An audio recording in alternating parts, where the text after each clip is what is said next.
কিন্তু মনটা এমনিতেই সুন্দর হয়ে যায়। ফুল হয় এমন সুন্দর। তো এই যে ফুলগুলো আমি সবগুলোই দেখতেছিলাম, বেশ দাম থাকলো, কিন্তু ফুলগুলো আসলে এগুলো তো সিজনের ফুল না। শুধু কেনার পর এগুলো কয়েকদিন ফুল থাকলো, তারপরে সব গাছটা মরে গেল। আমি ছোটোবেলায় একবার এরকম ভুল করছিলাম। স্কুল থেকে আসার পথে আমি 9 টাকা দিয়ে গাছ কিনে নিয়ে আসলাম, আর লাফাতে লাফাতে আসলাম যে 9 টাকা দিয়ে আমি গাছ কিনছি ফুলে।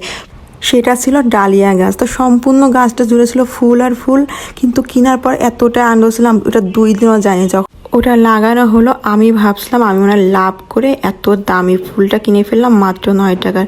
কিন্তু বিশ্বাস করবেন না, মাত্র 9 দিনও এটা যায়নি, সব ফুলগুলো ঝরে পড়ে গেছে, গাছটাও মরে গেছে। তারপর থেকে আমার একটা মাথায় কাজ করে, কম টাকায় ফুল কিনলে কি হবে, ওই ফুল দেখে তো আমরা কিনে ফেলি, কিন্তু গাছটা কিন্তু আসলেই অতদিন যায় না। তো এই জন্য আমি এই ফুলগুলো কিনলাম না, যেহেতু এগুলো একদম সিজন ফুল না, কখন ঝরে গেলে গাছটাও ব্যাস মরে যাবে। জাস্ট এখানে দেখে আসলাম আর আমি বলে আসলাম যে আমি যা যা গাছ